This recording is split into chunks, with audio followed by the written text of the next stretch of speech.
श्रीमन्महागणाधिपतये नमः। श्री सरस्वत्यै नमः। श्री गुरुभ्यो नमः। सर्वदेवेभ्यो नमो नमः। वक्रतुण्ड महाकाय सूर्यकोटि समप्रभ निर्विघ्नं कुरु मे देव सर्वकार्येषु सर्वदा।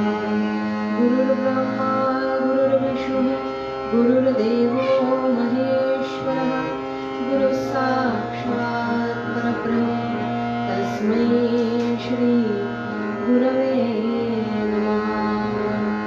तुही श्रोते जगदीश मूर्ती तेथे माझी व्युत्पत्ती किती बुद्धिहीन अल्पमती सलगीच करीते पुंडरीक वरदा हरी विठ्ठल श्री ज्ञानदेव तुकाराम पंढरीनाथ महाराज की जय।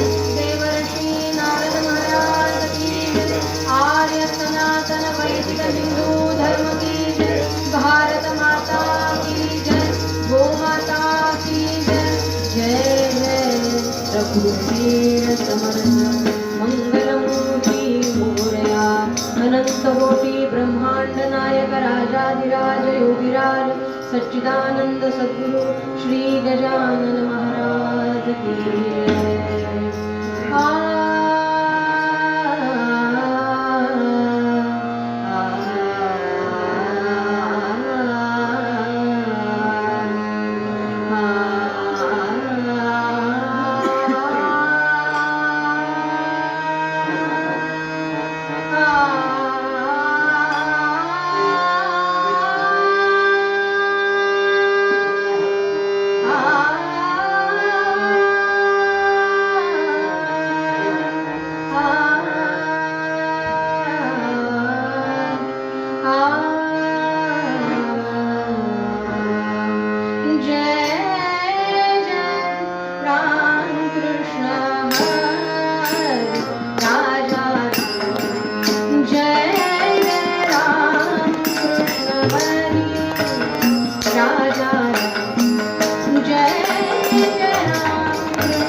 शरण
देव गजानन ध्याये प्राण्या देव गजानन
ध्याये प्राण्या देव गजानन ज्यासी पाहता भवश्रम गेला ते सुख बोलू काही प्राण्या देव गजानन ध्याये जो स्मरता मग संकट कैसे नाम तयाचे गाणी प्राण्या देव गजानन ध्याये गोसावी नंदन तनु निवाचा विनटे ज्याच्या पायी प्राण्या देव गजानन ध्याये मंगलमूर्ती मोरया. आज या मासिक कीर्तनासाठी म्हणून निरूपणाला घेतलेला अभंग गणेश भक्त थोर गणेश भक्त गोसावी नंदन यांचा आहे. गणेश प्रतिष्ठापना झाली आणि असं म्हणतात की कोणत्याही कार्याची सुरुवात ही मंगलमूर्तीच्या स्मरणानं करावी.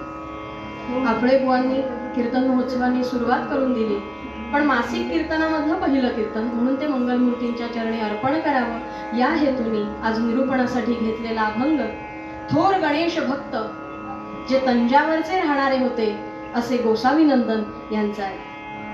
अभंगाची शेवटची ओळ पाहिल्यानंतर अभंग कोणी लिहिला हे लक्षात येईल. दादांनी सुरेख अभंग गायन केलं. निळोबारायांचा अभंग म्हटला. निळा म्हणे निळोबाराय. अभंगाचं तेच तर वैशिष्ट्य आहे. भक्तिगीत कुणी लिहू शकतो, हो तुम्ही आम्ही कुणी लिहू शकतो. अभंग मात्र कुणी लिहू शकत नाही. अभंग फक्त संतांनीच लिहावे. का? कारण आधी केले मग सांगितले ही वृत्ती फक्त संतांकडे असू शकते आणि म्हणून अभंग लिहिण्याची योग्यता, पात्रता, प्रतिष्ठा ती संतांकडे. पहा बरं, तुका म्हणे तुकोबाराय, ज्ञानदेव म्हणे ज्ञानोबांचा अभंग, जनी म्हणे जनाबाईंचा अभंग, दास म्हणे समर्थ रामदास स्वामींचा अभंग, नामदेव म्हणे नामदेवरायांचा अभंग, नामा म्हणे एका जनार्दनी नाथांचा अभंग, असे संतांचे अभंग सापडतील. पण रेशीम म्हणे, माझं नाव रेशीम आहे बरं, असा अभंग कुठे सापडेल का? अभंग लिहावा आणि शेवटी स्वतःचं नाव लिहावं ही योग्यता आपली नाही. जयाभंग नाही अशा त्या अभंगात रचोनी सदा गायले पांडुरंगा, हे तुकोबांनी नुसतं सांगितलं नाही, आधी वागून दाखवलं. नाथांच्या आयुष्यातला प्रसंग माहिती आहे ना? एक आजीबाई 8 वर्षाच्या आपल्या नातवाला घेऊन आली नाथांकडे आणि नाथांना असं सांगितलं की नाथा, हे लेकरू याला सांग बरं. नाथ म्हणाले, मी काय सांगू, परमार्थातला काय उपदेश हवाय का? याला फक्त सांग गुळ खाऊ नको, खूप गुळ खातो. नाथ त्या आजीबाईंना म्हणाले, 8 दिवसांनी या आजीबाई, ह्याला घेऊन. आजीबाईंना असं वाटलं की काहीतरी नाथ चमत्कार वगैरे करणार आणि 8 दिवसात सवय जाणार. कसलं काय, 8 दिवस तो गुळ खातोच आहे. आणि 8 दिवसांनी जेव्हा परत त्या नातवंडांना घेऊन आजीबाई नाथांकडे आल्या आणि नाथाला सांगितलं, आता 8 दिवसांनी आले रे बाबा. नाथांनी मग त्या 8 वर्षाच्या मुलाला असं सांगितलं, बाळा अरे गुळ फार खाऊ नये बरं, आता नाही ना खाणार, खाऊ नकोस हो उद्यापासून. आजीबाई वाट बघतायत याच्या पुढे प्रवचन असेल काही. नाथ म्हणाले, झालं आजीबाई, जा घेऊन. एवढं एकच वाक्य? नाथा, एवढं एक वाक्य सांगायचं होतं तर 8 दिवसापूर्वी का नाही सांगितलं? एवढ्या लांबनं परत आले नाही. आणि तेव्हा नाथ म्हणाले, अजे तेव्हा मीच गुळ खात होतो म्हणून सांगितलं नाही, आता मी बंद केल्यावर सांगितलं. तात्पर्य इतके, ही व्यवहारातली गोष्ट आहे. पण सत्य सदा बोलावे, नाम घ्यावे, चांगल्या मार्गावरून जावे, सर्वांना सातत्याने मदत करावी, असं संतांनी आधी वागून दाखवलं. अवघे विश्वची माझे घर, ऐसी मती दयाची स्थिर, किंबहुना चराचर आपणची जाहला. ज्ञानोबांनी आधी असं वागून दाखवलं आणि मग त्या वाणीला सिद्धता प्राप्त होऊन ते आपल्यापर्यंत पोहोचलं. आणि म्हणून कीर्तनामध्ये संतांचे अभंग निरूपणासाठी घ्यावे ही कायमस्वरूपी अशी प्रथा. आणि त्या न्यायाने आज निरूपणासाठी घेतलेला अभंग तंजावरचे राहणारे थोर गणेश भक्त, ज्यांनी अनेक ग्रंथ तर लिहिलेच, पण त्या ग्रंथांमधला ज्ञानमोदक नावाचा ग्रंथ अतिशय प्रसिद्धीला गेला. छोटी छोटी स्तोत्र ज्यांनी लिहावी, छोटे छोटे श्लोक ज्यांनी लिहावे, इतकंच नाही तर मंगलमूर्तींचं सगुण रूपातलं दर्शन ज्यांनी प्राप्त करावं, असे गोसावी नंदन. आणि त्या गोसावी नंदन यांनी लिहिलेला हा अभंग, त्या अभंगामध्ये ते म्हणतात, देव गजानन ध्यायी प्राण्या, देव गजानन ध्यायी. शाळेमध्ये हे कीर्तन मी केलं आणि पहिली ओळ ऐकल्याबरोबर मुलांना अतिशय आनंद झाला. ते म्हणाले, हा अभंग आमच्यासाठी नाहीये. मग बघा म्हणाले शेवटचा शब्द, देव गजानन ध्यायी, कोणाला सांगितलंय? प्राण्या, प्राण्यांना सांगितलंय, आम्हाला नाही. प्राण्यांच्या जन्मातून फिरत फिरत किती 184 योनी फिरत, सगळे प्राण्यांचे जन्म येऊन गेले. साऱ्यांना ठाऊक आहे, 84 लक्ष योनीतून फिरत फिरत हा जीव पुढे आला. अनेक प्राण्यांचे जन्म आले आणि गेले आणि मग मनुष्य प्राणी हा जन्म प्राप्त झाला. 184 योनी फिरत, सुंदर नर तनुकारा. 184 योनी फिरत, सुंदर नर तनुकारा. 2 दिन गए इधर उधर और 2 दिन गए इधर उधर और फिर 84 आया, फिर 84 आया. अतिशय सुंदर वर्णन केलं. 84 लक्ष योनीतून फिरत फिरत हा प्राणी आता मनुष्य प्राण्यामध्ये आला. पण दुसरी ओळ मात्र मोठी छान आहे. 2 दिन गये इधर उधर और फिर 84 आया. म्हणजे जर मनुष्य प्राणी या जीवनातले 2 दिवस म्हणजे आज उद्याचा नाही, देवाच्या मते आपलं आयुष्य म्हणजे क्षणभंगूर आहे.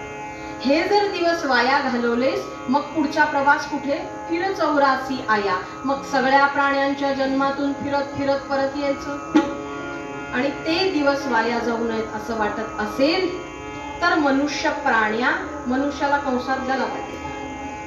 त्या प्राण्यांसाठी गोसावी नंदन सांगतात, नको ना जायला हे दिवस वाया. मग देव गजानन ध्यायी मनुष्य प्राण्या देव गजानन ध्यायी.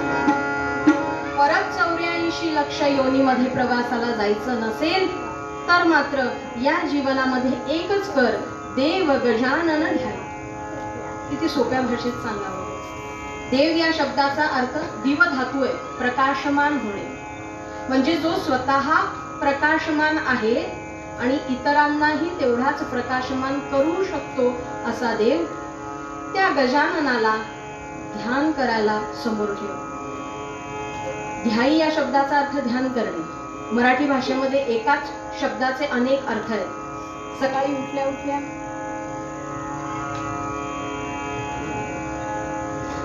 उठल्या उठल्या एखादा विचित्र रूपामध्ये समोर आला तर आपण म्हणतो पहा काय ध्यान दिसतंय. ते सगळ्यांनाच जमतं, ते ठरवलं नाही तरी दिसतंच आपल्यासारखं विचित्र. ध्यान या शब्दाचा अर्थ परमार्थामध्ये अगदी सोप्या भाषेत सांगायचं तर एखाद्या गोष्टीचा ध्यास घेणे, एखाद्या गोष्टीची अनुसंधान असणे म्हणजे ध्यान. कृती कोणतीही करत असू दे, त्या देवरूपाशी जर अनुसंधान असेल तर त्याला ध्यानस्थ असणारी अवस्था म्हणतात. नाथांच्या आयुष्यामध्ये जेव्हा नाथ जनार्दन पंतांकडे गेले आणि अनेक गोष्टी या जनार्दन पंतांनी नाथांना शिकवल्या, तेव्हा नाथ नेहमी म्हणायचे मला ध्यान लावायला शिकवा. तेव्हा जनार्दन पंत नेहमी सांगायचे नाथा, अरे ध्यान लावायला शिकवावं लागत नाही, ते आपोआप येतं. म्हणजे काय? वेळ आल्यावर कळेल. आणि मग चरित्रामध्ये फार सुंदर वर्णन आहे. नाथांकडे गडावर येणाऱ्या भाजीपाल्याचा हिशोब ठेवायचा असं काम होतं.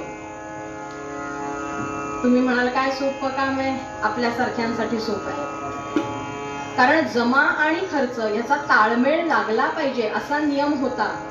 ताळमेळ लावला पाहिजे असं नव्हतं. आपण जमा खर्च लिहितो घरी सुद्धा, समजा नाही ताळमेळ बसला तर शेवटी लिहून टाकतो इतर खर्च. मग आदर्श घोटाळे होतात त्याच्यातून. कुंडली पैची सुद्धा चूक नको नाथा. आणि खरंच नाथांनी इतका हिशोब व्यवस्थित ठेवावा. पण एकदा असं झालं खरं की काही केल्या तो ताळमेळ बसेना, एका पैची चूक राहतेच आहे. काय करू काय? रात्रभर नाथ जागाच आहे. ती पणती प्रज्वलित केली आहे, कंदील लावलाय आणि त्या प्रकाशामध्ये शोधतोय. एका पैची चूक सापडली नाही तर गुरुजींना दाखवू कसा हिशोब? तळमळ तळमळ तळमळ रात्रभर जागून पहाटेच्या वेळेला एका पैची चूक सापडली. नाथाने जागेवरच टाळ्या पिटल्या, आनंदाने उडी मारली. तो हिशोब पूर्ण केला, स्नान करून आला आणि हिशोबाची वही घेऊन जेव्हा जनार्दन पंतांच्या समोर उभा राहिला तेव्हा जनार्दन पंत त्याला म्हणाले, नाथा काल हिशोब लावण्यासाठी पूर्ण करण्यासाठी रात्रभर जागलास का रे? नाथ म्हणाला, वय लहान होतं, तुम्हाला काय माहित गुरुजी? आणि तेव्हा जनार्दन पंत म्हणाले, अरे तू रात्रभर जागा होतास तेव्हा मी 3 वेळा तिथे येऊन गेलो. तू काय करतोयस बघून गेलो, तिथे थांबून गेलो काही वेळ. नाथांनी आश्चर्यचकित होऊन पाहावं आणि म्हणावं, तुम्ही 3 वेळा येऊन गेला, माझ्यापाशी थांबून गेला आणि मला कळलं नाही अजिबात. जनार्दन पंत त्या क्षणाला म्हणाले, नाथा याला ध्यान लागणं असं म्हणतात.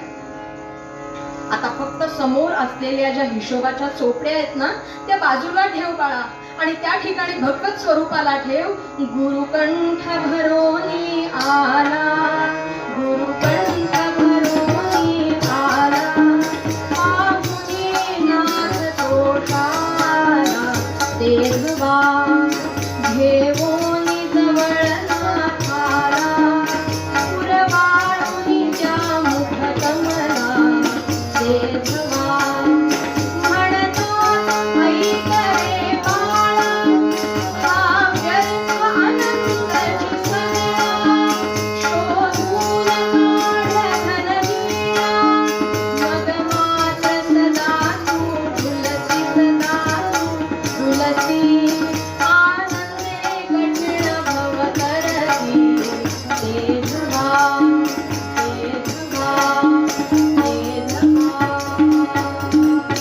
हा? एका पईची चूक शोधण्यासाठी रात्र घालवलीस बाळ. अरे अशी एका पईची चूक बाजूला ठेवून आयुष्यात अशी कोणती चूक राहते की ज्यामुळे मला ते भगवत स्वरूप प्राप्त होत नाहीये. हा जर विचार कायम केलास ना मग त्याला ध्यानाशिवाय दुसरं काय म्हणायचं. त्याच्याशी एकसंध होणं अनुसंधान त्याचं असणं यालाच तर ध्यान म्हणायचं. आणि ते जगजाननाचं ध्यान करायला गोसावी नंदन यांनी सांगितलं. व्यवहारातला दृष्टांत देऊ. एक साधू बुवा काही आपली तपश्चर्या करण्यासाठी म्हणून बसलेले. अनेक दिवस अनेक वर्ष त्यांची तपश्चर्या चालू आहे. जंगलामध्ये थोडे आड वाटेला बसलेले होते. आणि एक दिवस घडला प्रसंग असा. खरं पुण्याच्या आध्यात नाही मध्यात नाही आजूबाजूला फारशी वस्ती नाही. समुद्र किनारा जरा दूर आहे. अशा जंगलाच्या रस्त्यामध्ये हे बसलेले झाडाखाली बसलेले.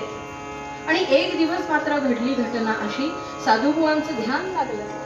डोळे बंद आहेत. आणि अशा वेळेला मांडीवर कोणाचा तरी कचकन पाय पडला. कोणीतरी या साधूबुवांच्या मांडीवर पाय देऊन पुढे धावत निघून गेलं. तो पाय इतका जोरात पडला की साधूबुवा एकदम त्यांनी डोळे उघडले आणि जाणाऱ्याच्या दिशेने पाहिलं. एक स्त्री धावत चाललेली होती. ती कुठे चालली होती तर 10 वर्षापूर्वी बोटीवर असणारा तिचा जो नवरा यजमान तो बोट बुडाली म्हणून त्या अपघातापासून घरी आलेला नाही. आणि कोणीतरी नुकताच निरोप दिला होता की असं असं बोटीवर जे होते त्यातले काही जण सुखरूप आहेत असा निरोप आहे. त्याच्यात तुझे यजमान आहेत का बघायला पाहिजे. एवढं फक्त त्या स्त्रीनं ऐकून लांब असणाऱ्या गावातून आपल्या घरातून जी धावत सुटली होती ती समुद्राच्या दिशेने. आणि मध्ये साधू बुवा बसलेले त्यांच्या मांडीवर पाय देऊन पठ्ठी पुढे गेले. साधू बुवा कळवळले. इतका राग आला. त्या जाणाऱ्या स्त्रीच्या दिशेने फक्त पाहिलं आणि मुखातून शापवाणी उच्चारली. ज्याच्यासाठी धावत गेलीस तो मेलेला दिसेल बघ. झाला शाप पिऊन झाला. परत आपली तपश्चर्या सुरू. आणि काही काळाने त्या दिशेने बघितलं साधूबुवांनी तर ती तिच्या सुखरूप असलेल्या पती बरोबर अगदी आनंदाने एकमेकांशी गप्पा मारत येताना दिसली. साधूबुवांना कळेना. ती त्यांच्या समोरून निघून गेली. तिचं लक्षही नाही. ती पुढे गेली. मात्र साधूबुवांनी भगवंताशी भांडण मांडलं. मी इतकी वर्ष तुझी तपश्चर्या करतोय भगवंता. रोज ध्यान लावतोय मी. रोज ध्यानावस्था माझी कधी चुकली नाही. समाधीची वेळ माझी चुकली नाही. इतकं सगळं असून सुद्धा मी मुखातून शाप उच्चारला पण तो शाप तिला बाधला नाही. तिची तपश्चर्या माझ्यापेक्षा जास्त आहे काय. ती रोज ध्यान लावते काय. ती रोज समाधीचा अभ्यास करते काय. साधूबुवांची योग्यता होती अशा कथेमधून तात्पर्य फक्त घ्यायचं. कोण साधूबुवा होते, कुठल्या गावात होते, कोणत्या देवाशी होते, तपशिलात जायचं नाही. काही वेळेला फक्त तप आणि शीलच महत्वाचं असतं. तपशील महत्वाचा नसतोच म्हणून. आणि मग भगवंतानी सांगावं साधू महाराज तुम्ही ध्यानाला बसला होतात बरोबर. तुम्ही रोज ध्यानावस्थेत असतात बरोबर. ध्यानाचा अभ्यास तुमचा कधी चुकत नाही हेही बरोबर. त्या स्त्रीचा ध्यानाचा अभ्यास असतो का. ती किती वेळ ध्यान करते हा प्रश्न नाहीये म्हणाले. अहो पण तुम्ही ध्यानाला बसला होता तरी तिचा पाय तुमच्या मांडीवर पडला हे तुम्हाला कळलं आणि ती ध्यानावस्थेत नव्हती तरी तिचा पाय तुमच्या मांडीवर पडलेला तिला कळलं देखील नाही. म्हणजे म्हणाले ध्यानाची अवस्था कोणाची प्रबळ होती. कुंडली. तिला कळलंही नाही की ती तुमच्या मांडीवर पाय घेऊन जातीये. म्हणजे अनुसंधान कोणाचं जास्त होतं. आता ते फक्त व्यवहारात असणारं, लौकिकात असणारं, आपल्या आवडत्या व्यक्तीसाठी असणारं अनुसंधान थोडं बाजूला करून त्या ठिकाणी देव गजानन ध्यायी प्राण्या देव गजानन ध्यायी गोसावी नंदन म्हणतात. व्यवहारामध्ये हे जर इतकं सहज शक्य आहे, सहज शक्य आहे. एखादा आवडता प्रिय व्यक्ती गावाला गेला, गावाला गेली पण म्हणूया, गेला किंवा गेली, आणि समजा 2-4 दिवस उशिराने येत असं कळलं तर मनाची चलबिचल होते. काही झालं तरी सुचत नाही, काही हाताने कामं चालू आहे पण कधी येणार, पाऊस असा आला तर येणार की नाही, ही ध्यानाचीच अवस्था आहे. फक्त त्या ठिकाणी परमार्थातलं भगवत स्वरूप नाही. आणि म्हणून नाथांना सुद्धा जनार्दन पंतांनी सांगितलं त्या हिशोबाच्या चोपड्या बाजूला ठेव आणि आयुष्याचा हिशोब मांड की कुठे पैची चूक राहते. म्हणून शोधून काढ धन निळा मग मात्र सदा तू डुलसी आनंदे कठीण भवतरसी. आणि अशा गजानन स्वरूपाचं ध्यान करायला, अनुसंधान करायला, त्याचा ध्यास घ्यायला आपल्याला गोसावी नंदन सांगतात. एक फार मोठा सुंदर शब्द गोसावी नंदन यांनी वापरला. गजाननाची कितीतरी नावं आहेत ना, गणेशाची कितीतरी नावं आहेत. मग त्यातनं नेमकं गजानन हे नाव या ठिकाणी घ्यावं, त्याला काहीतरी उद्दिष्ट असेल. गजासारखे आहे आनन ज्याचे असा तो गजानन. हत्तीचं मुख ज्याला आहे तो गजानन. त्या ठिकाणी हत्तीचं मस्तक असण्यासाठी काहीतरी कारण असेल, काहीतरी सद्गुणांचा वास त्या मुखामध्ये असेल आणि म्हणून त्या ठिकाणी ते गजमुख घेतलेलं असेल. ती आपल्याला माहिती असलेली कथा आहे ना. पार्वती स्नानाला गेली, भगवान शंकर त्या ठिकाणी नव्हते, तिनं एक मळापासून मुलगा तयार केला, त्याला बसवलं, स्वतःचा मुलगा म्हणून सांगतं. ही कथा सगळ्यांना माहिती आहे, पण ही कथा भौतिक शास्त्रातली नाही, ही अध्यात्मातली कथा आहे, तपश्चर्येच्या अभ्यासातली कथा आहे आणि त्या दृष्टीने ती कथा घ्यायची. पण तिथे गजाननाचंच मुख का लावलं? ती कथा पुढे तुम्ही सगळ्यांनी ऐकली असेल की शाळेत सांगितली बुवांनी कथा. लगेच समोरच्या मुलाने विचारलं, भगवान शंकरांनी मस्तक बाजूला केलं ना त्या मुलाचं. हो. मग तो मुलगा म्हणाला बुवांना, मग लावायचंच होतं दुसरं कुठलं, मग तेच उचलून का नाही लावलं? परफेक्ट मॅचिंग होतं म्हणाले. हत्तीचं मस्तक आणायचं जंगलात जाऊन, सांगितलंय कोणी उपन्यास, तिथंच पडलं होतं, तेच घ्यायचं तेच लावायचं. याचाच अर्थ त्या ठिकाणी गजमुख असण्यासाठी काहीतरी कारण आहे. आम्ही अगदी थोडक्यात सांगायचं तर सद्गुण या गजमुखामध्ये अनेक आहेत. त्या सद्गुणांचा ध्यास घेणं म्हणजे गजाननाचा ध्यास घेणं.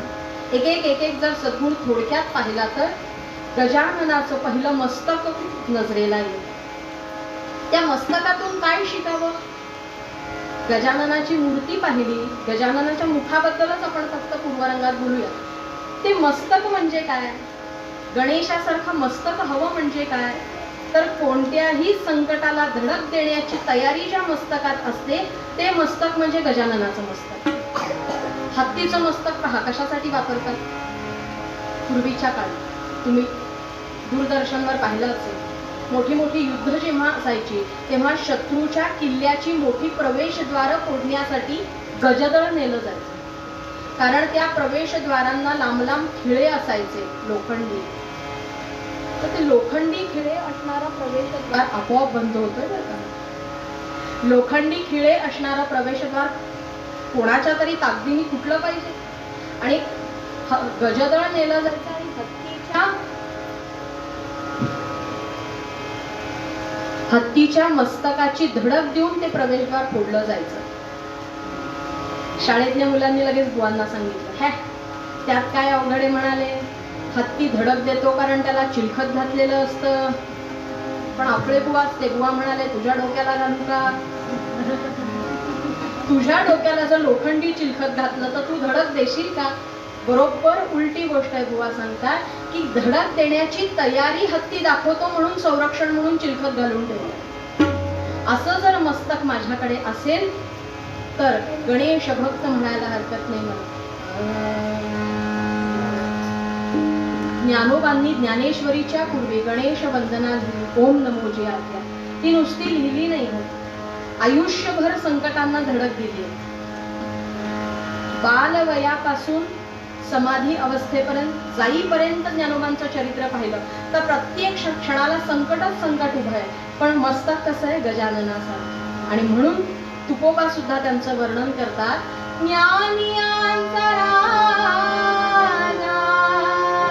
गुरु महाराज, ज्ञानियांचा राजा गुरु महाराज, घडती ज्ञानदेव, घडती ज्ञानदेव, तुम्हा ऐसे ज्ञानियांचा राजा गुरु महाराज, ज्ञानियांचा राजा गुरु महाराज.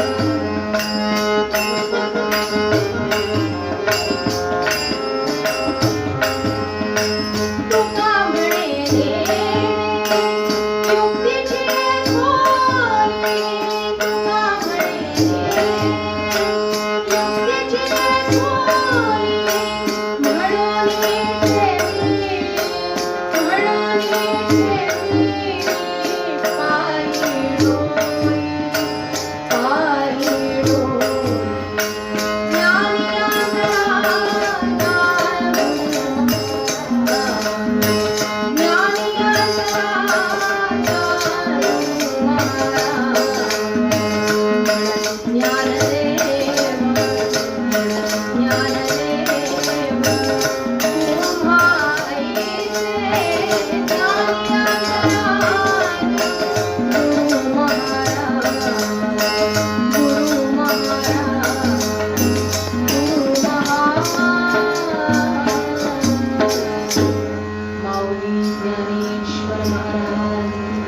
पहिला सद्गुण बघितला, संकटांना जो धडक देतो, संकटावर विजय प्राप्त करतो, तो गणेश भक्त म्हणायला हरकत नाही. दुसरा सद्गुण गजाननाचा पुढचा जर गजमुखातला अवयव पाहिला तर त्याचे डोळे असे बारीक बारीक असतात. आता डोळे मोठे का डोळे बारीक आहेत याला प्रपंचामध्ये स्थान असेल ना. डोळे मोठे केले की काम लवकर होतं, तसं डोळे बारीक केले की होतच ना. व्यवहारामधली गोष्ट बाजूला ठेवूया, पण या बारीक डोळ्यांमागून एवढं शिकवायचंय की दृष्टी सूक्ष्म असावी, निरीक्षण शक्ती जबरदस्त असावी. हे जर हेड ऑफिस असेल ना तर हे हेडलाईट आहेत. हेडलाईट कीर्तनात बरेचदा बंद झाले की हेड ऑफिस केव्हाच बंद होतं. आणि म्हणून बहुधा मध्ये मध्ये कीर्तनकार म्हणतात कुंडली कवरदा. किती महत्वाची आहे दृष्टी. एखाद्या गोष्टीवर विजय प्राप्त करायचा असेल, एखाद्या संकटाला धडक द्यायची असेल तर त्या संकटाचा बारीक अभ्यास करता आला पाहिजे, हे शिकवणारी दृष्टी आहे. एकच उदाहरण फक्त ऐतिहासिक. नाना फडणवीस हे नाव ऐकून आपल्या सगळ्यांना माहिती आहे. पूर्वीच्या काळी नानांची अशी खासियत होती की नाना याद्या करायचे अनेक गोष्टींच्या आणि त्या अतिशय अचूक असायच्या. तुम्ही म्हणाल त्यात काय अवघड, आम्ही रोज याद्या करतो घरामध्ये, काही ना काहीतरी काम असतंच. अहो पण त्या यादीप्रमाणे सामान आणलं की रात्री आपल्याला आठवतं हे राहायचंच राहिलं होतं, हे लिहिलं होतं पण आणायचं राहिलं, असं काय काय काय काय. नानांनी यादी करावी, ती इतकी अचूक असावी आणि त्याप्रमाणे जर कार्य संपन्न केलं तर त्याच्यामध्ये मला प्राप्ती होणार. एखाद्याचं असं नाव व्हायला लागलं ना चांगलं की पोटात दुखणारे असतात, सगळ्या गावात असतात, तसे तेव्हाही असावे. त्यांनी 4-5 जणांनी एकत्र येऊन असं ठरवलं, सारखं हे नाना नाना काय लावलं यांनी, काय नानाच फक्त याद्या करू शकतात का, चला आपण करून दाखवू. सगळी लोक विचारत होते तुम्ही कसली यादी करणार, युद्धाला काय काय लागतं याची करणार का. नको रे बाबा, त्याची यादी केली, एखादी गोष्ट राहिली आणि युद्ध जिंकलो नाही तर आमच्यावर यायचं असं नको. कुठलं तरी असं काही काम पाहिजे की ज्या यादी तिकडचं तिकडे थोडं चालतं. अशी यादी फक्त स्वयंपाकघरातली असते. त्या यादीप्रमाणे एखादी गोष्ट आली नाही तर सुवर्ण जर स्त्री असेल घरात तर ती याच्याऐवजी घालून मोकळी पण होते. जेवणावळीची यादी करतो. खरंच केली. गाव जेवण घातलं. नानांना बोलवलं. नाना आले होते आणि नानांचं जिथे पान वाढलेलं होतं तिथपर्यंत या सगळ्यांनी त्यांना नेलं. नानांनी सगळं बघावं. छान आहे म्हणाले. नाना बसा. जेवायला बसवलं. प्रत्येक गोष्ट बरोबर होती. बसायला पाठ, टेकायला पाठ, ताटाखाली पाठ, डोक्यावर नव्हता. चांदीचं ताट होतं. पक्वानं सुंदर झालीच असतील, सुवासावरून कळत होतं. पूर्वीच्या काळी अशी विद्युत रोषणाई नव्हती, त्यामुळे कंदील लावलेले होते, समया प्रज्वलित केलेल्या होत्या, रांगोळी काढलेली होती, सुशोभन केलेलं होतं. सगळं बघितलं नानांनी. आणि ती माणसं म्हणाली जेवायच्या आधी प्रशस्ती पत्रक द्या. नाना म्हणाले छान आहे, मस्त सुंदर. असं प्रशस्ती पत्रक नकोच होतं म्हणून. मग तुमच्यासारखं जमलंय असं म्हणा. नाना हसले आणि म्हणाले तेवढं नाही फक्त सांगू शकणार. का? काय काय कमी आहे? सगळं बरोबर आहे. पक्वांना नीट वाढली नाहीयेत का? हल्ली हा प्रश्न येऊ शकतो. डावं उजवं, डावीकडचं उजवीकडे नाही, डावीकडचं मध्ये पण असतं कधी कधी. उभे जिथे जागा मिळेल तिथे असतं. डावं उजवं व्यवस्थित वाढलंय का? याच्या मागचं कारण पण कीर्तन शिकताना बुवांनी आम्हाला सांगितलं. खरंच गुरु कसे असावे. बुवा म्हणाले उजवीकडे जे असतं ते जास्त खाल्लं जावं, भाज्या. डावीकडचं लोणचं, कोशिंबीर, चटणी तब्येतीत खावी थोडी, आपल्याला हवी तशी. ते सगळं व्यवस्थित आहे म्हणाले. काहीच चूक नाही. मग चूक काय? दृष्टी, निरीक्षण शक्ती कशी असावी? नाना म्हणाले हे पहा, मी जेवायला सुरुवात करणार. तुम्ही समई प्रज्वलित केलेली आहे, त्याच्यात तेल घातलंय, त्याच्यातली ज्योत जी आहे ती प्रज्वलित आहे. ज्योत प्रज्वलित आहे असंच म्हणावं ना, पेटली असं म्हणून. ती प्रज्वलित केली आहे म्हणाले. सगळं छान आहे. मी जेव्हा जेवायला सुरुवात करणार तेव्हा ती ज्योत हळूहळू मागे येणार, वात हळूहळू मागे येणार. ती पुढे करण्यासाठी त्याच्यामध्ये एक काडी ठेवायला पाहिजे. ती काडी तुम्ही ठेवायची विसरलेले आहात. पुंडलिक वरदा हरी विठ्ठल श्री ज्ञानदेव. समजा ती तिथे काडी नाही आणि ती वात जर मागे सरत आली तर लोकांनी काय तेलामध्ये बोट बुचकळायची का रे म्हणाले. ती काडी नाहीये त्यामध्ये. आणि म्हणून मराठी भाषेमध्ये म्हण आहे, कशाचीही चूक नाही म्हणजे काडीचीही चूक नाही. ती काडी तिथून जन्माला आली आहे का? अत्यंत विद्वान असलेल्या, पंडित असलेल्या, सूक्ष्म दृष्टी असलेल्या व्यक्तीकडून. अशी जर सूक्ष्म दृष्टी असेल तर गणेश भक्त आहे. शिवाजी महाराजांची अनेक पत्र आहेत बखरीमध्ये. त्यामध्ये सैनिकांना लिहिलेल्या पत्रामध्ये एके ठिकाणी उल्लेख असा आहे की पूर्वीच्या काळी दात घासण्यासाठी आपण म्हणू ना दंतमंजन किंवा ती मिस्त्री भाजलेली असायची, ती भाजण्यासाठी आत्ती पेटवली जायची. सैनिकांना युद्धासाठीच्या सूचना आहेतच, पण त्यामध्ये अशी पण सूचना लिहिली आहे, जर पणती प्रज्वलित केली असेल तर ती शांत करा, दिवा शांत करा आणि मग झोपा. हे सैनिकांना लिहिण्यामागचं कारण असं. त्यात खाली असं लिहिलंय, जर ती वात तशीच प्रज्वलित राहिली आणि उंदीर जर तेलाच्या वासाने आला, ती पेटलेली प्रज्वलित असलेली वात घेऊन गेला, तो गवताच्या गंजीकडे चुकून गेला तर गवत पेटेल. गवत गेलं म्हणजे चारा संपला आणि चारा संपला म्हणजे घोडं काय खाणार. आणि घोड्याला जर चारा वेळी मिळाला नाही तर युद्ध कोणाच्या जीवावर जिंकणार. म्हणजे एक दिवा जर तसाच राहिला तर युद्ध हरू शकतो. केवढी मोठी सूक्ष्म असणारी दृष्टी आहे. आणि म्हणून गजाननाची दुसरा सद्गुण म्हणजे सूक्ष्म दृष्टी. तिसरा सद्गुण सोंड. सोंडेकडून अगदी सोप्या भाषेत सांगू, लवचिकता शिकावी. मी हेही काम करेन आणि हेही करेन, कुठलंही चालेल. मी ऑफिसर असेन, अधिकारी असेन, प्राचार्य असेन, पण गणेश मंडळामध्ये किंवा गणेश मंदिरामध्ये आल्यानंतर मी सामान्य गणेश भक्त आहे. त्यामुळे मी तिथे असताना जे काम करण्याची माझी योग्यता आहे तसं जरी काम इथे नसलं तरी सुद्धा कोणतंही हलकं काम आपण म्हणूया ते करायची माझी तयारी असेल तर त्याला गणेश भक्त म्हणावं. याचं अतिशय उत्तम उदाहरण म्हणजे भगवान गोपाल कृष्ण आहे.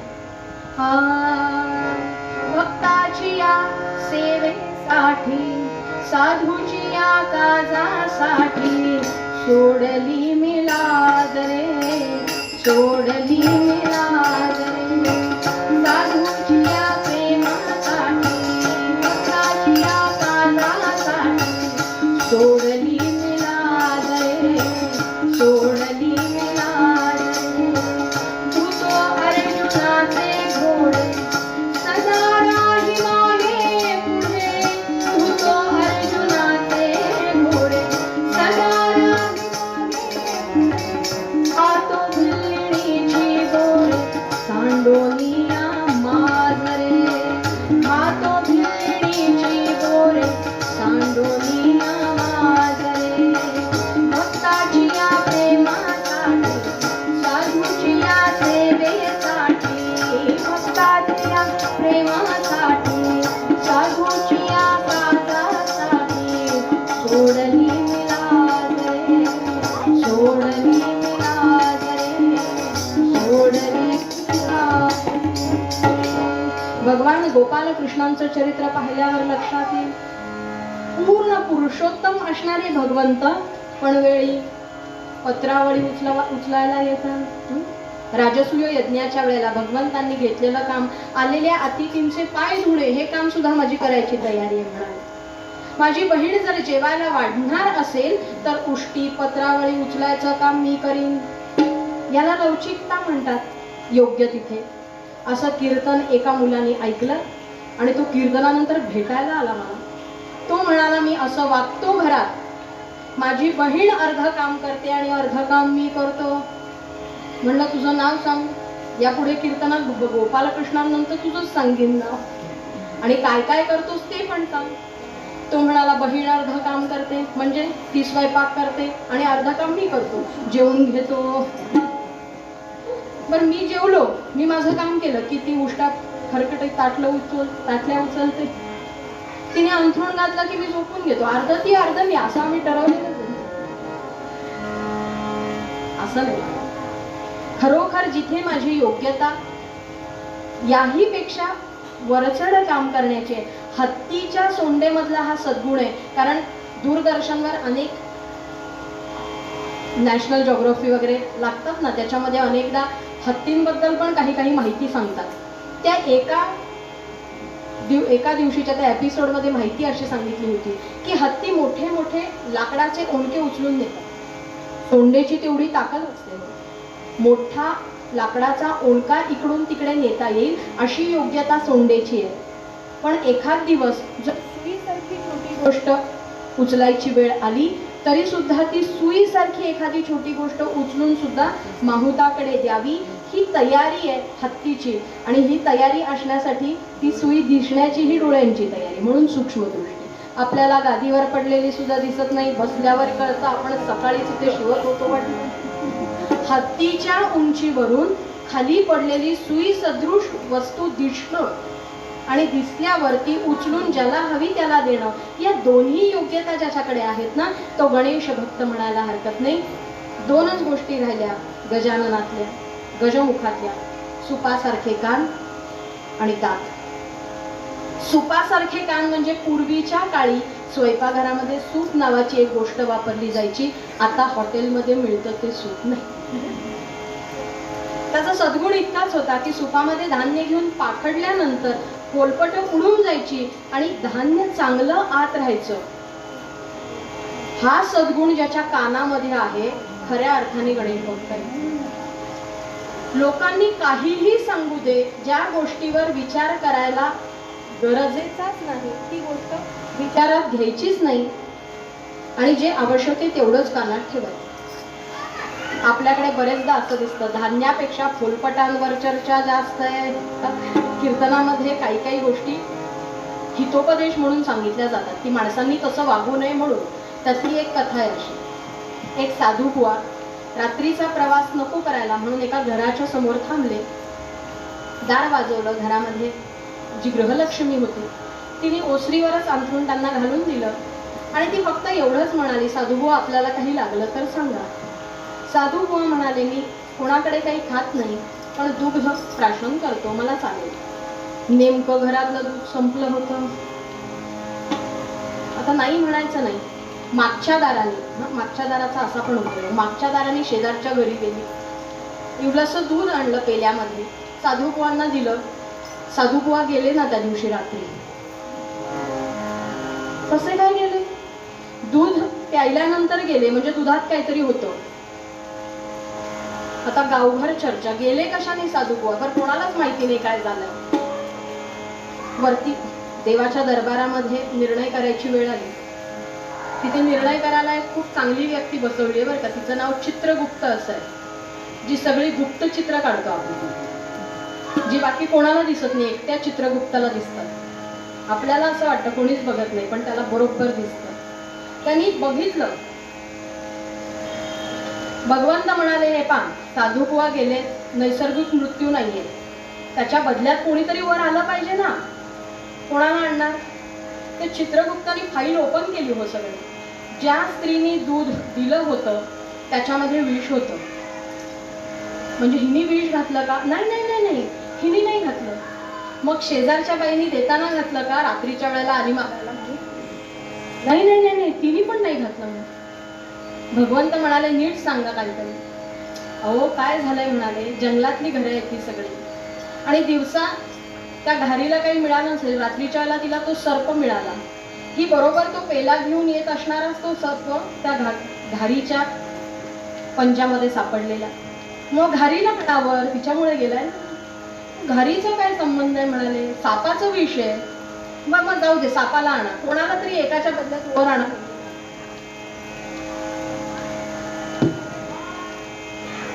घारीला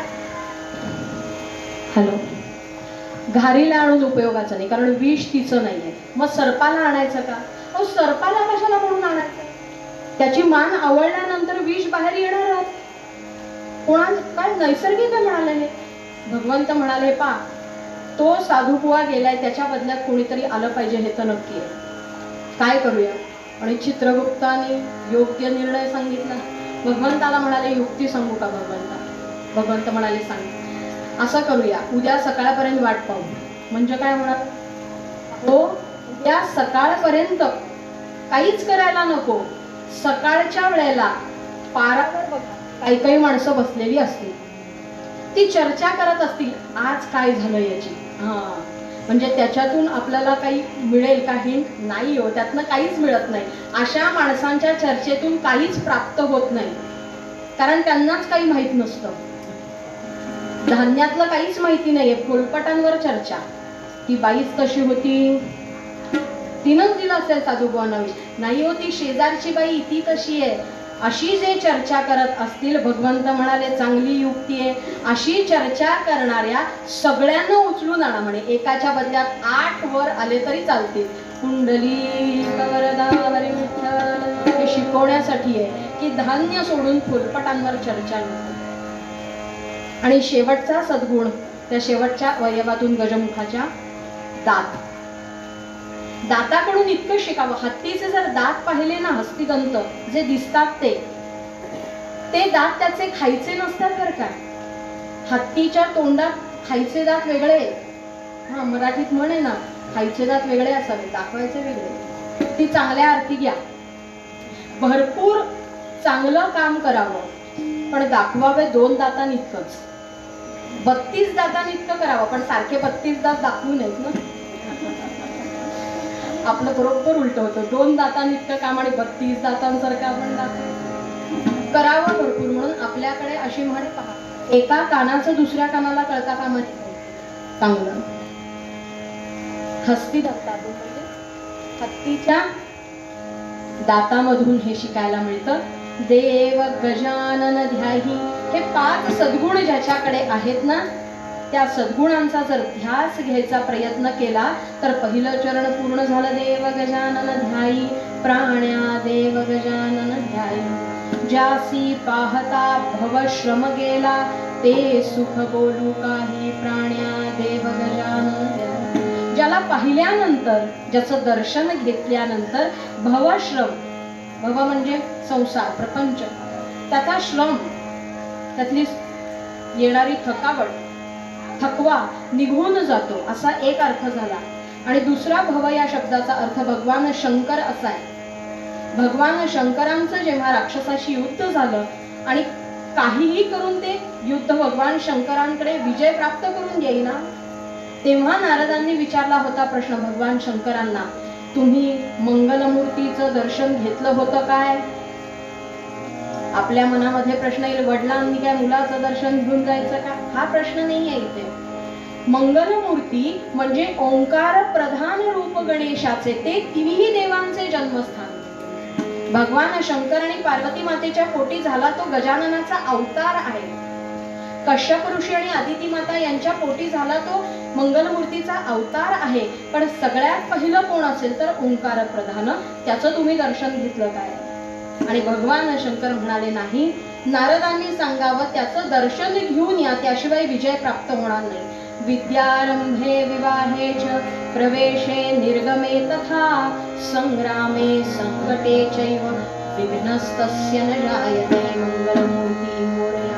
आणि मग जासी पाहता, भव म्हणजे भगवान शंकर, श्रम गेला, युद्धामध्ये विजय प्राप्त झाला, ते सुख बोलू काही प्राण्यावे. हे जे सुख प्राप्त होणार ना, ते मात्र चिरस्थायी टिकणार असणार. सुख या शब्दाची प्रत्येकाची व्याख्या वेगळी आहे, पण खरी व्याख्या काय? खरंच संसारात सुखी व्हायचं का? प्रशांत दामले त्यांच्या नाटकामध्ये प्रश्न विचारतात ना, मला सांगा सुख म्हणजे नक्की काय असतं? याचं उत्तर अध्यात्मामध्ये मिळेल. संसारी सुखी कसं व्हायचं, संसारी सुखी कसं व्हायचं, गजानन गजानन म्हणायचं, गजानन गजानन म्हणायचं, येतील संकटे अपार, हाकेल दुःखाचा सागर, हसत पार त्याला करायचं, करायचं, करायचं, गजानन गजानन म्हणायचं, गजानन गजानन म्हणायचं, संसारी सुखी कसं व्हायचं, संसारी सुखी कसं व्हायचं, गजानन गजानन म्हणायचं.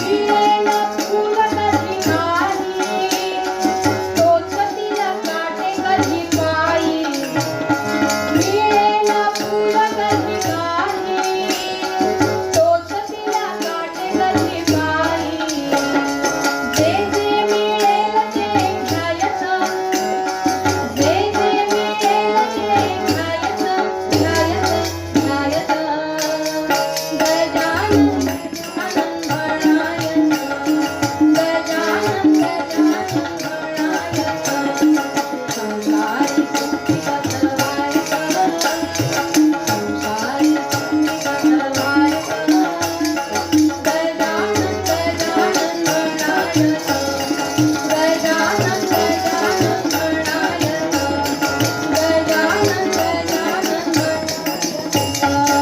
मंगलमूर्ती मोरया. संसारी सुखी कसं व्हायचं, गजानन गजानन म्हणायचं. आणि म्हणून गोसावी नंदन म्हणतात, तो स्मरता मग संकट कैचे, नाम तयाचे गाई प्राण्या देव गजानन जाई. त्याचं नाम घेतल्यानंतर संकटच येणार नाही असं अजिबात नाही, येणार, पण संकट ही संकटांसारखी त्रासदायक वाटणार नाही. आपण म्हंटलो म्हणून बाहेर असणारी थंडी कमी होईल का? चला नाम घेऊया, थंडी कमी होईल, असं नाहीच होणार आहे. नाम घेतल्याने थंडी कमी होणार नाही, पण नाम घेतल्याने बंडी मिळेल आपल्याला, आणि बंडा घरी सुरक्षित जाईल, ती बाधणार नाही. त्याचं नाम घेतल्याने संकट, उलट काही वेळेला असं दिसतं की जे नाम घेतात त्यांना अधिक संकट येतात, पण ती संकट सहन करण्याची ताकदही त्यांच्याकडे असते. म्हणून शिक्षक सांगतात, पहा, एखादा विद्यार्थी जर रडायला लागला ना, गुरुजी तुम्ही सगळ्यांना सोपी सोपी गणित दिली, मला अवघड दिलं, की गुरुजी सांगतात, अरे तू हुशार आहेस म्हणून तुला अवघड गणित आणि जास्त गणित दिली, का? तुझी बुद्धिमत्ता अधिक तेजस्वी व्हावी यासाठी. हे जर व्यवहारात असेल तर संकटांची मालिका गणेश भक्तांवर जास्त आली तर ते संकट सहन करण्याची ताकद नामातून येत असते. म्हणून दर्शनाबरोबर नामाला सुद्धा महत्व दिलं. नामयोगी गोंदवलेकर महाराज तर म्हणतात, नाम सदा बोलावे, नाम सदा बोलावे, ध्यावे गावे, जनासी सांगावे, हाची सुबोध गुरूंचा, हाची सुबोध गुरूंचा, नामा परते न सत्य मानावे. राम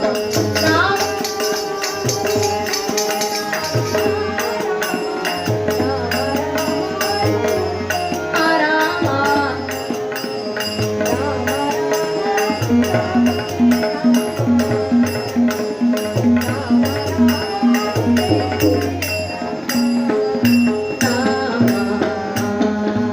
नाम सदा बोलावे, ध्यावे गावे, जनासी सांगावे, हाची सुबोध गुरूंचा, नामा परतेन सत्य मानावे. हेच सगळ्या संतांनी सांगावे. जो स्मरता मग संकट कैसे, नाम तयाचे गाई, प्राण्या देव गजानन. आणि शेवटचं चरण, गोसावी नंदन तनु मने वाचा, विनटे ज्याचे पायी, प्राण्या देव गजानन. परमार्थामध्ये तनु मनु म्हणजे तन, मन आणि वाचा तिन्ही एका ठिकाणी हवी. नुसतं शरीर बसलंय आणि मिळणार का आपल्याला, काय मिळेल ते फळ अजिबात नाही. म्हणून तर कीर्तन ऐकणाऱ्या सगळ्यांना नाही फलप्राप्ती. परीक्षित राजाला मात्र 7 दिवसाच्या भागवत श्रवणामध्ये मुक्ती आहे. का? शरीर तिथं आहे, तसं मन पण तिथेच आहे. कोणाचा? परीक्षित राजा. आपला अवघड आहे, पाऊस थांबला नाही तर घरी कसं जाणार काय माहिती, नक्की संपवणार नाही या 7:30 पावणे 8ला. काळजी करू नका, मला पण पुण्याला निघायचं. शरीर इथे आहे, मनही इथे आहे. अशा दोन्ही गोष्टी असतील तर काही वेळेला वाणी इथे असते, तसं नाही. महाराजांनी सांगावं ना, नाम सदा बोलावे, ध्यावे गावे, जनासी सांगावे. एकटा कीर्तनकार उद्धरून जाणार नाही, त्यांनी लोकांकडून जर ते गाऊन घेतलं तर उद्धरून जाणार आहे. सांगू कथा विनोदी. एका दिवशी दोघांनी इहलोकाची यात्रा संपवली. एक कीर्तनकार आणि दुसरा बस चालवणारा चालक. तपशील महत्वाचा नाहीये, कोण कीर्तनकार कोण चालक, पुणे नगर बसवर होता का ते नाही माहिती. दोघांनी यात्रा संपवली. परत चित्रगुप्ताच्या दरबारामध्ये निर्णय लागला आणि निर्णय अतिशय विचित्र होता. निर्णय असा दिला गेला, चालक जो आहे बसचा त्याला स्वर्गात पाठवा आणि कीर्तनकाराला पाठवा नरकात. आता गप ऐकून घेईल तो कीर्तनकार कसला. मी नरकात गेलो तरी चालेल म्हणाला, पण ह्याला का स्वर्गात पाठवत आहे ते सांगा पाहिजे. चित्रगुप्त म्हणाला, हे मी सांगू शकत नाही, मला बंधनकारक आहे. असं सगळं नाही का, मी देवाकडे जाईन म्हणाला, मी देवाशी भांडेन. भगवंतासमोर उभा टाकला कीर्तनकार आणि म्हणाला, मी आयुष्यभर तुझं नाव घेतलं रे आणि मी नरकात, आणि यांनी कधी घेतलंय का नाही नाव माहित नाही, तो कसं काय रे स्वर्गात. भगवंत हसले आणि म्हणाले, का तू नाव घे इतकंच महत्वाचं नव्हतं, तू अनेकांकडनं नाव मिळवून घे हे महत्वाचं होतं. आयुष्यामध्ये नाम सदा बोलावे, घ्यावे गावे, पण जनासी सांगावे. त्यांच्याकडून म्हणवून घेतलं नाही तू कधी. कीर्तनकार म्हणाला, तेव्हा तुला कसं कळलं. मला कशाला कळायचंय म्हणाले, कुणालाही कळेल. तू कीर्तनात सांगतोस भजन म्हण भजन म्हण, एक जण म्हणाला भजन म्हणत नाही म्हणजे कोणी घेतं का तुझ्यामुळे नाम. अरे पण ते श्रोत्यात ते काही मला माहिती नाही, तू अनेकांकडनं नाम म्हणवून घेतलं नाही म्हणून तू नरकात चाललायस. बरं, आता देवा मला सांगा, हा जो चालक आहे यांनी लोकांकडनं नाम म्हणवून घेतलं. देव म्हणाले, म्हणजे काय रोज. हो कसं काय. हा म्हणाले, रात्रपाळीचा चालक होता, इतकी वेगात बस चालवायचा ना की तो नाव घेत असेल की नाही म्हणाले माहित नाही. मागे बसलेले सगळे भगवंता. एक जण घरी पोहोचेपर्यंत गप गेला नाही, सगळे माझं नाव घेत घेतच घरी गेले. तात्पर्य अनेकांना नामाला लावणं. गोष्ट आणि प्रसंग विनोदी होता. तो महत्त्वाचा नव्हता. त्याचं शिकण्यासारखं असं होतं की एकट्याने नाम घेऊन उपयोगाचं नाही. जेव्हा साधनेला बसतो, जेव्हा नामस्मरणाला मनुष्य बसतो, तेव्हा त्यांनी एकट्याने नाम घ्यावं. पण अशा सामूहिक भक्तीमध्ये सगळ्यांनी नाम घ्यावं आणि म्हणून सगळ्यांकडून ते म्हणवून घेण्यासाठी स्वतःची वाणी सुद्धा तेवढी तपश्चर्येची असावी. म्हणून गोसावी नंदन म्हणतात की तनु मने वाचा विनटे ज्याच्या पायी प्राण्या देव गजानन ध्यायी. आणि अशा गणेशाचं नाम, गणेशाचं दर्शन, गणेशाचं ध्यान ज्यांनी ज्यांनी आयुष्यात केलं ते सारे गणेश भक्त या मनुष्य जन्माचं जे सार्थक आहे, जी मुक्ती आहे, त्या प्रवासाने निघाले. आणि अशा गजाननाचं ध्यान करूया, दर्शन घेऊया, नाम घेऊया. हे सांगतानाच मूळ पद्यामध्ये गणेश भक्त गोसावी नंदन म्हणतात, देव गजानन ध्यायी प्राण्या, देव गजानन ध्यायी प्राण्या, देव गजानन.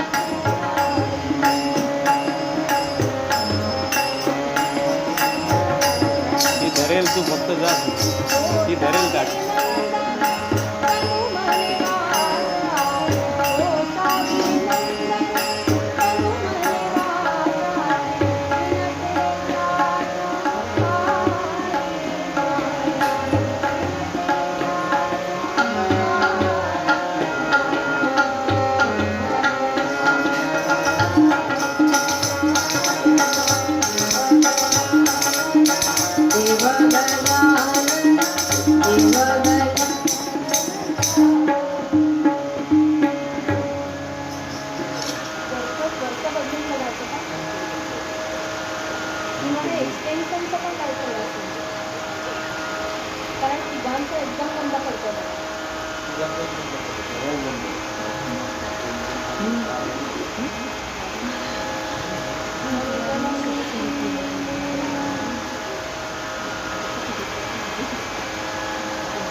सकाळची वेळ आणि ब्रह्मदेवांच्या निवासस्थानी ब्रह्मदेवांकडे त्यांनी पाहिलं तर सगळे देव येताना दिसले. ब्रह्मदेव विचार करतात, सगळे एकत्र येऊन मग माझ्याकडे येत आहेत म्हणजे कोणत्या तरी गोष्टीचा निर्णय लावायचा असणार. थांबले. या सृष्टीचा कार्यभाग सांभाळण्यासाठी ब्रह्मदेव, भगवान विष्णू आणि भगवान शंकर या तिन्ही देवांची नियुक्ती. त्यामध्ये भगवान शंकरांच्या आधी, विष्णूंच्याही आधी निर्मितीचं काम ज्यांच्याकडे ते ब्रह्मदेव. आणि म्हणून जगा निर्मुनी रक्षी सदया, या सृष्टीचं रक्षण त्याआधी निर्मिती करावी ती ब्रह्मदेवांनी. अशा ब्रह्मदेवांकडे सगळे आले. जगा निर्मुनी रक्षी सदया नेती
त्याच्यामध्ये ब्रह्मदेवांनी सगळ्यांचं स्वागत केलं. देवसभा भरली हो आता ती.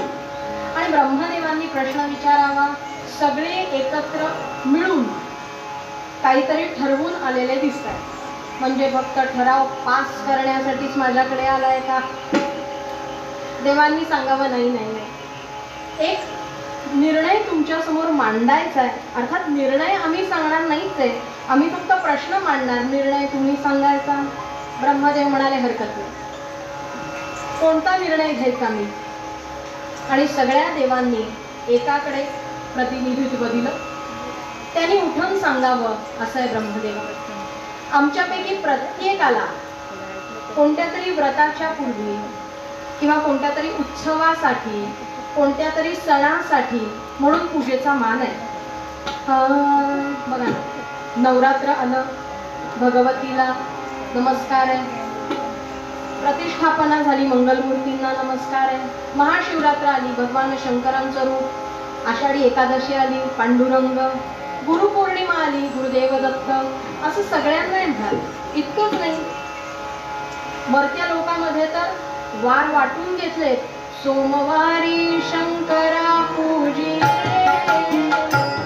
सोमवारी शंकरा पूजिले, पुढे गणपती विठ्ठला अर्चिले, पुढे गणपती विठ्ठला अर्चिले, गुरुवारी दत्ताची प्रार्थनेला, गुरुवारी दत्ताची प्रार्थनेला,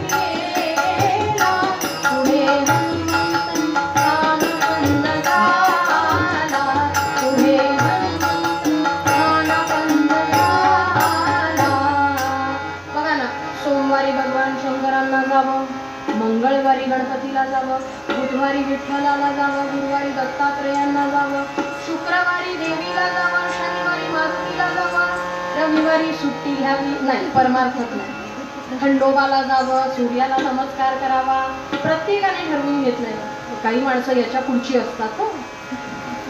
काही जण दर सोमवारी शंकरांना जातात, काही जण मंगळवारी आणि संकष्टीला गजाननाकडे जातात, काही गुरुवारी मठात जातात. काही माणसं कशी असतात माहितीये का? सोमवारी शंकरांना, मंगळवारी देवीला, बुधवारी विठ्ठलाला, गुरुवारी दत्तात्रेयाला, शुक्रवारी परत देवीला, शनिवारी असं सगळीकडे जातात. त्यांना विचारा बरं, नक्की कोणत्या रूपाला नमस्कार मनापासून आहे?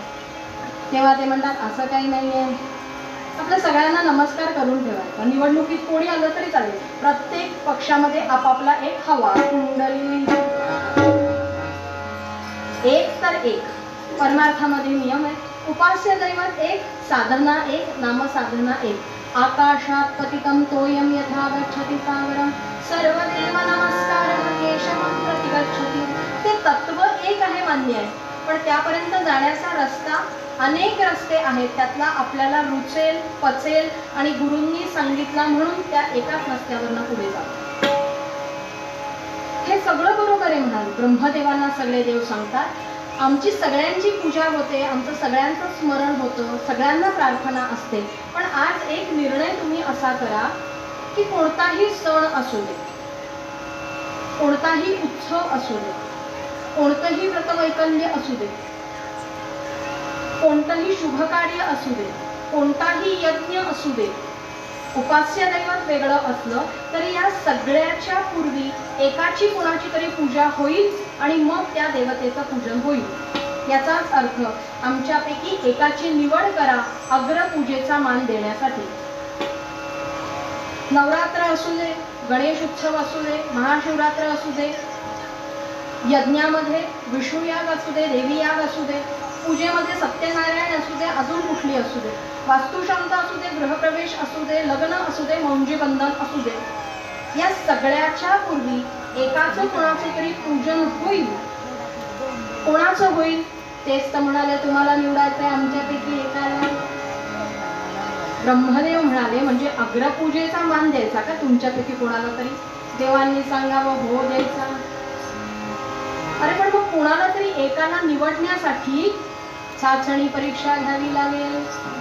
असा कसा पक्षपात करून निवडायचं? मला वाटतोय म्हणून या खुर्चीत माझा याला बसवा. ती देवांची सभा आहे हो. कारभाराचं वाटप असं करून कारभार नाही वाटला जात. जो योग्य आहे त्यालाच त्या ठिकाणी स्थान प्राप्त होईल. वशिल्याचे तट्टू तिथे चालतात का? बुवांनी वशिला या शब्दाचा अर्थ आम्हाला कीर्तन शिकवताना सांगितला.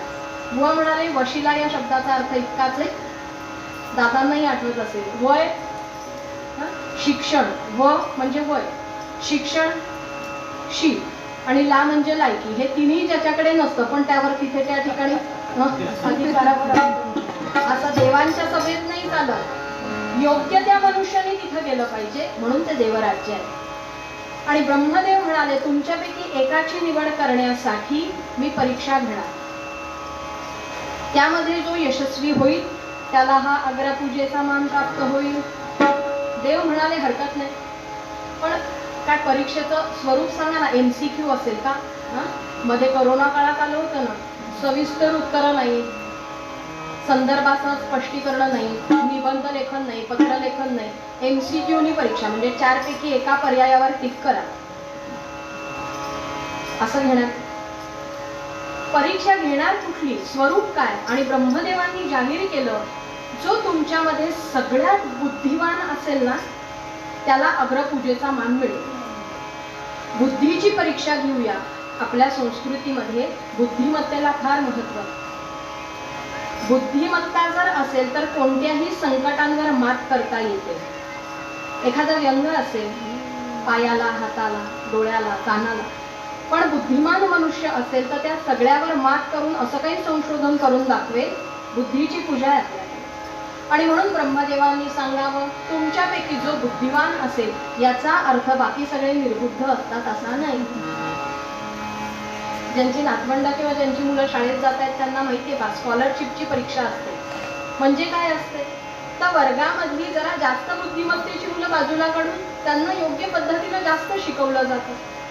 ह्याचा अर्थ बाकीच्यांना बुद्धीच नसते असं नसतं, पण एखाद्याची असते तेवढी बुद्धिमत्ता. ज्याची बुद्धिमत्ता जास्त त्याला मान मिळणार. समजा काही व्यंग आहे, हात नाहीये बसवता येतो ना, पाय नाहीये जयपूर खूप बसवता येतो ना. आता तर डॉक्टरी भाषेत काय काय आलंय ना, आता डॉक्टरांसमोर नाही बाबा त्यातलं काहीच ज्ञान नाही करत, पण रिप्लेसमेंट आल्या ना, नी रिप्लेसमेंट आली, किडनी रिप्लेसमेंट आली, हे आलं. बाकी कुठलाही अवयव निकामी झाला तर एक वेळ बदलता येतो. डोकंच नाहीये तर बदलता येतं काय?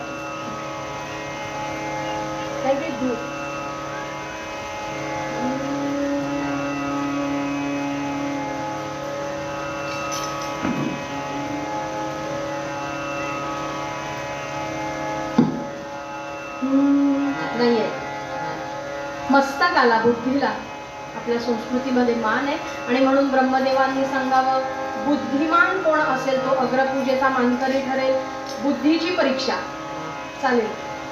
देवांनी विचारलं परीक्षेचं स्वरूप काय, कसं ओळखणार तुम्ही आमच्यापैकी बुद्धिमान कोण आहे ते? ब्रह्मदेव म्हणाले सांगतो. असं करा म्हणाले, पृथ्वीला 3 प्रदक्षिणा करून यायच्या.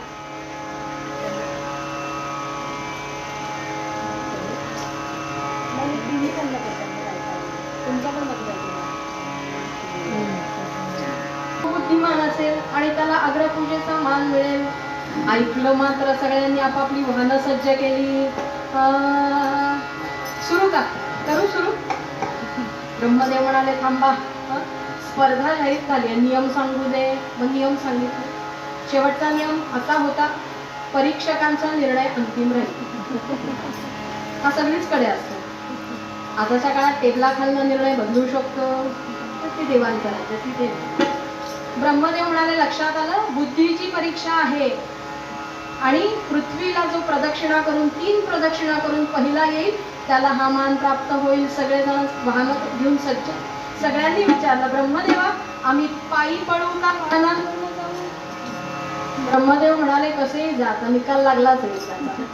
सगळ्यांनी आपापलं वाहन घेतलं आणि मग हत्तीवरुनी कोणी चालला, घोडा उडवित कोणी पळाला. हत्तीवरुनी कोणी चालला, घोडा उडवित कोणी पळाला. कोणी चालणी घे हाताला, हंसराज घेऊ मदतीला. कोणी चालणी घे हाताला, हंसराज घेऊ मदतीला.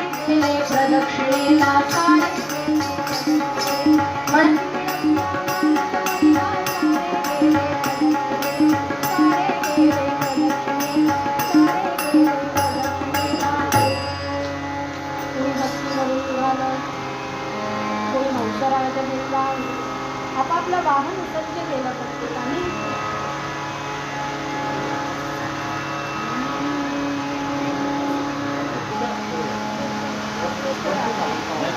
झाला का? आणि ब्रह्मदेवांनी जाहीर केलं, तुमची आता वेळ सुरू झाली. प्रत्येकाने आपापलं वाहन घ्यावं आणि पृथ्वी प्रदक्षिणेला निघा. एक एक एक एक एक एक करत सगळे देव गेले. त्या सगळ्यांच्या रिक्त स्थानांकडे ब्रह्मदेवांनी पाहिलं आणि आता आपल्या सभास्थानी असणारे ब्रह्मदेव वरती हालता जातात आणि सभास्थानी असणारे ब्रह्मदेव उठले, उदास झाले आणि मनामध्ये विचार केला, सगळेच्या सगळे गेले, कोणीच बुद्धीचा वापर कसा काय केला नाही. असं म्हणून परत फिरणार तेवढ्यात लांब कोपऱ्यामध्ये दिसलं कोणीतरी. हे कोण आहे बरं? मोरया मोरया निवाळस्थानी. गणपती बाप्पा बसले. ब्रह्मदेवांनी जवळ जावं. गणेशा, काय रे?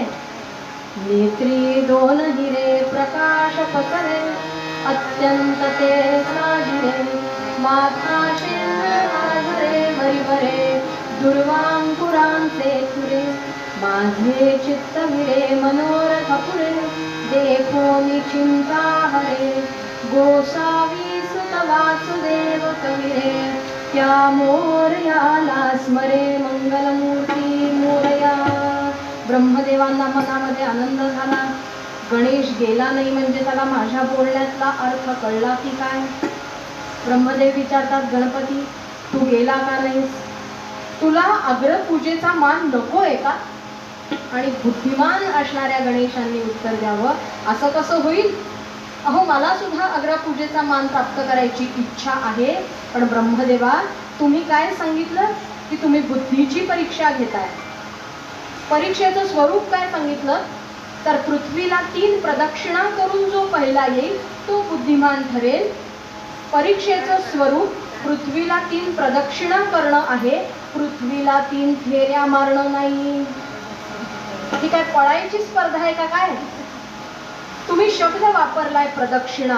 बुद्धीनी एखाद्या गोष्टीचा विचार करणं म्हणजे काय? मस्तक आहे संकटावर मात करणारं, पण दृष्टी, एखाद्या गोष्टीची बारीक निरीक्षण शक्ती, सूक्ष्म विचार म्हणजे पण बारीक निरीक्षण शक्ती.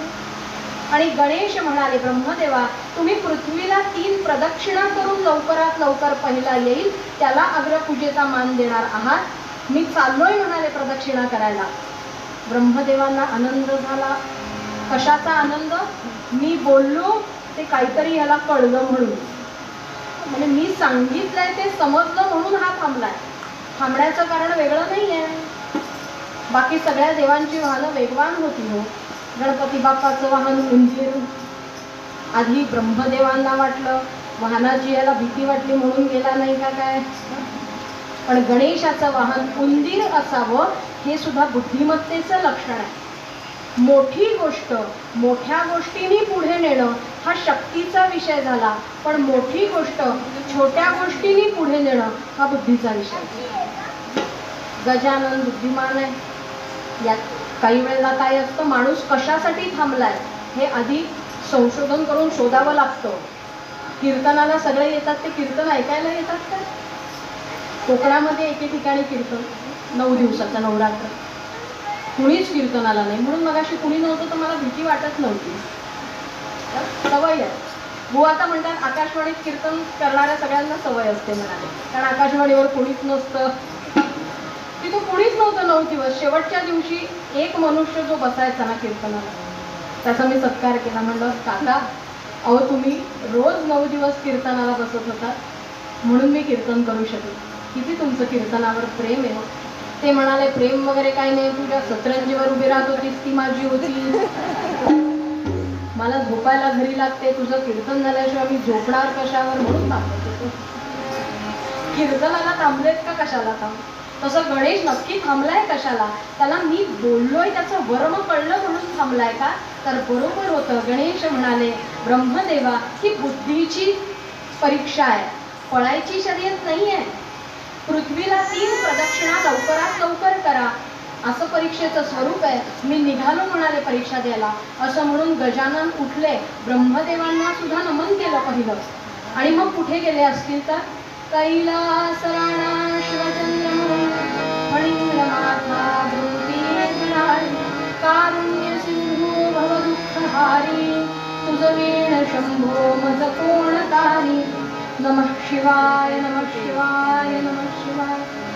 कैलासावर गेले.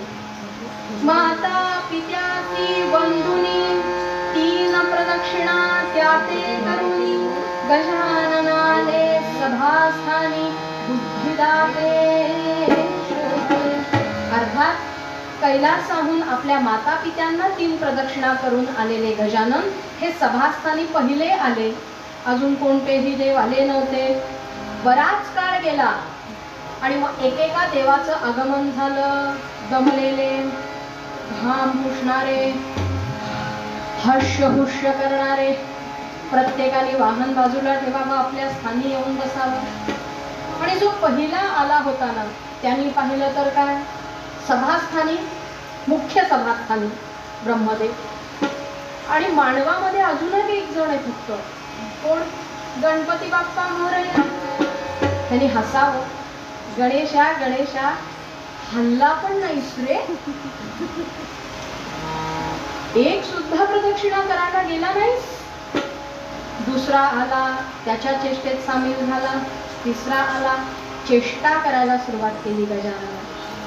सगळे त्याच्याकडे बघतात, हसतात आणि म्हणतात, काय लंबोदर वक्रतुंड पंत, काय लंबोदर वक्रतुंड पंत, पैज हरुनी पैसला ते निवांत, पैज हरुनी पैसला ते निवांत, कसा धावे उंदीर म्हणून शांत, कसा धावे उंदीर म्हणून शांत, असे ब्रह्मा गणराज साथ देत, असे ब्रह्मा गणराज साथ देत, असे ब्रह्मा गणराज साथ देत. सगळ्यांनी चेष्टा करावी आणि ब्रह्मदेवांनी हसावं. गणेशाने सुद्धा त्या हास्यात सामील व्हावं. हे बुद्धीचं लक्षण आहे. आपण योग्य मार्गावरून जात असताना सुद्धा माणसांनी जर आपली चेष्टा करायला सुरुवात केली तर बुद्धिमान असणाऱ्या माणसांनी शांत बसावं, फोलपटांवर विचार करू नये, धान्याकडे लक्ष द्यावं. गणेश शांत बसलेत, हसतायत आणि सगळे एक एक एक एक करत आले, आपापल्या स्थानी विराजमान झाले. आणि मग ब्रह्मदेवांना विचारलं, काय निर्णय काय?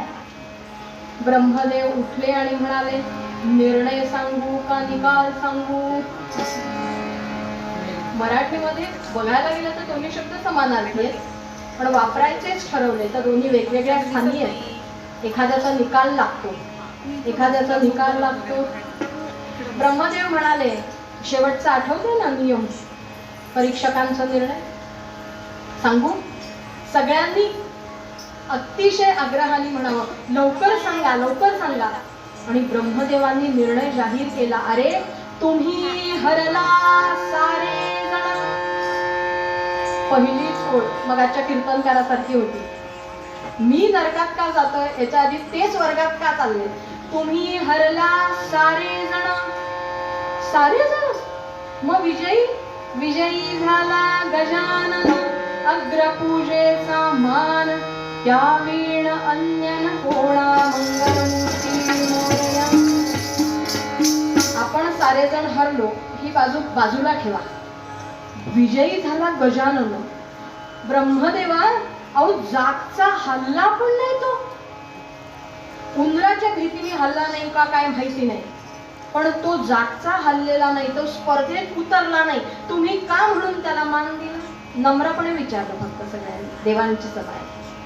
आणि मग ब्रह्मदेवांनी सांगायला सुरुवात करावी, अरे मी तुम्हाला सांगतानाच पहिलं वाक्य असं सांगितलं होतं की ही बुद्धीची परीक्षा आहे. जेव्हा बुद्धीची परीक्षा असते तेव्हा बुद्धीचा वापर आवश्यक असतो.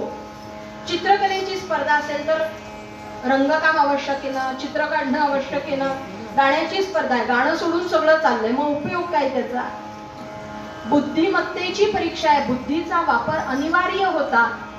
आणि स्वरूप सांगितलं होतं की पृथ्वीला 3 प्रदक्षिणा करून जो लवकरात लवकर येईल त्याला हा अग्रपूजेचा मान मिळणार. अहो ब्रह्मदेवा, पण हे पहा, हे इथे बसले ते पहिले आले होते, त्यांना विचारा त्याच्याही आधी गणेश होता की नाही इथे? अहो होता, मान्य आहे, पण स्पर्धेत उतरलाच नाही, त्याला कसा काय मान देणार? आणि मग ब्रह्मदेवांनी सांगावं, कुणी सांगितलं तुम्हाला गणेश स्पर्धेत उतरले नाही? गणेश सुद्धा पृथ्वी प्रदक्षिणेला गेले, 1 नाही 3 पृथ्वी प्रदक्षिणा करून, पृथ्वी प्रदक्षिणेचं पुण्य संपादन करून या स्थानी सगळ्यात प्रथम कोण आला असेल तर तो गजानन आहे. कशावरून?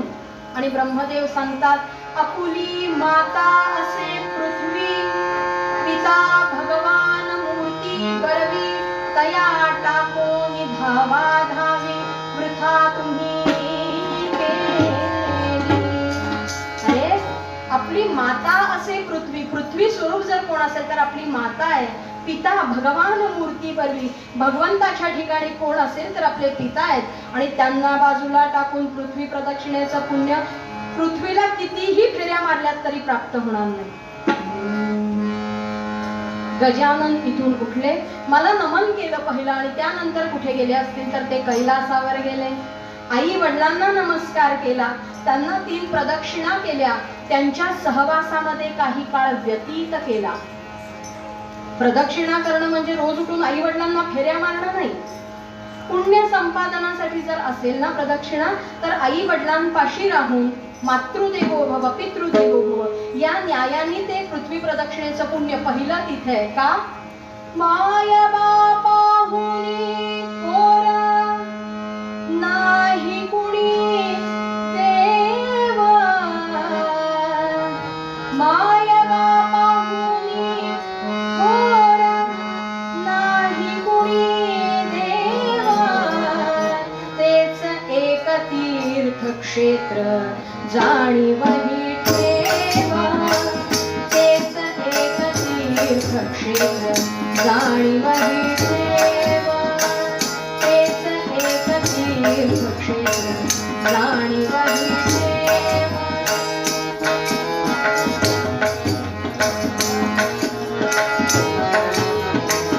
जन्म तुला ज्यांनी दिला त्यांनी वाढवी, तुझ्यासाठी व्याप ताप कष्टही काही, त्यांना नको देऊ दुःख, नको घालू भावा, तेच एक तीर्थक्षेत्र जाणीवही ठेवा, तेच एक तीर्थक्षेत्र जाणीवही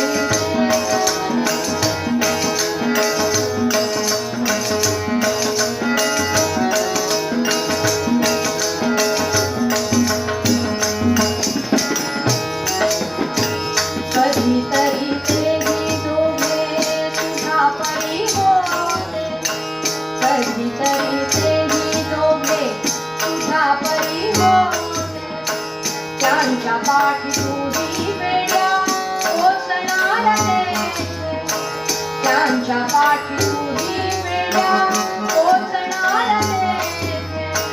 तारुण्यानी वार्धक्य हे अवस्थांचे नाव, तारुण्यानी वार्धक्य हे अवस्थांचे नाव, एक एक तीर्थक्षेत्र जाणीवही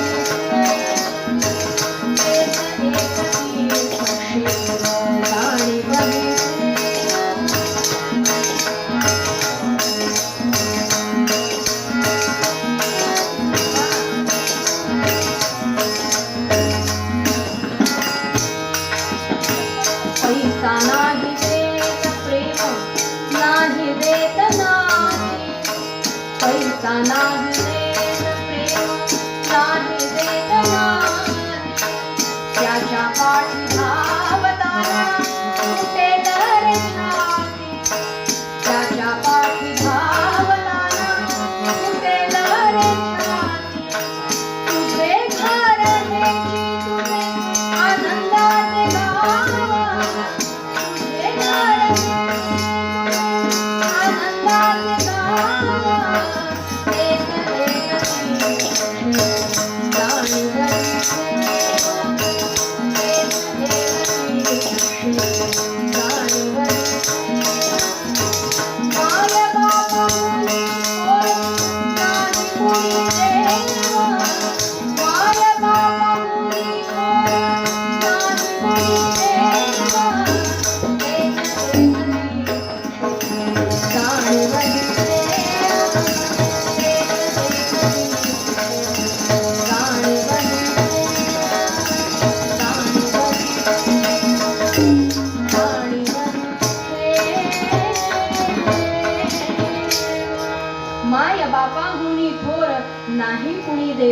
तेच एक तीर्थक्षेत्र जाणीवही ठेव.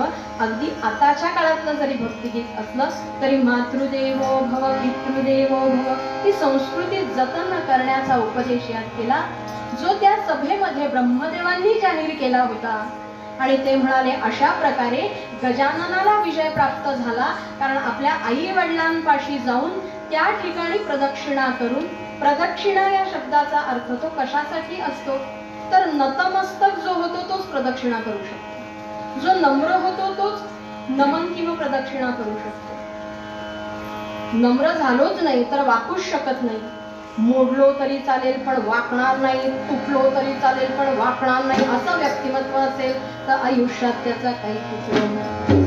शरणागत अवस्था, नम्र अवस्था भगवंताच्या पायी झालीच पाहिजे.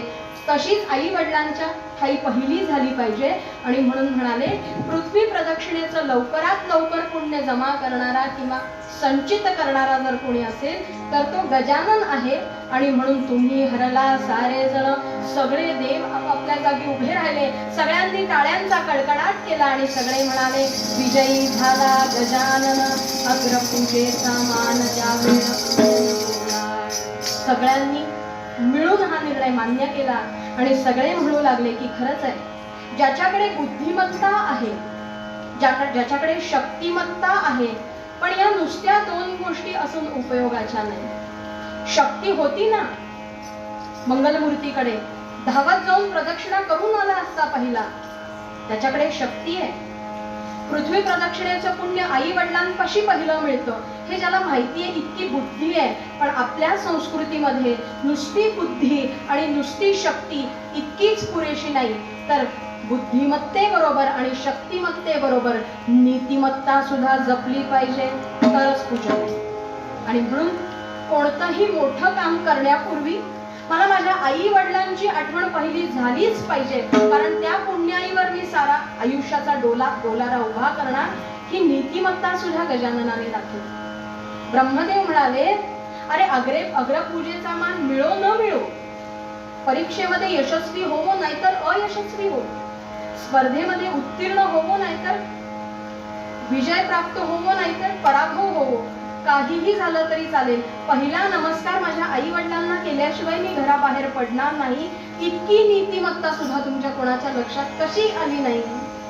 आयुष्यामधनं मोठं यश प्राप्त करायचं असेल तरी सुद्धा ही नम्रता, ही नीतिमत्ता सुद्धा तुझ्याकडे असली पाहिजे, हे गजाननाने दाखवून दिलं. आणि म्हणून हा ब्रह्मदेवांनी दिलेला निर्णय सर्वांनी मान्य केला. आणि गोसावीनंदन हेच तर सांगतात, संकटावर मात करणारं मस्तक ज्याच्याकडे आहे, अतिशय लवचिक असणारी सोंड ज्याच्याकडे आहे, उत्तम निरीक्षण शक्ती असणारी किंवा सूक्ष्म विचार करता येईल अशी दृष्टी ज्याच्याकडे आहे, भरपूर काम करेल पण सगळं सतत दाखवत बसणार नाही अशी हस्तिदंताची सद्गुणांची वृत्ती ज्याच्याकडे आहे, याबरोबर गणेशाची जर प्रतिमा पाहिली तर लंबोदर म्हणतात त्याला.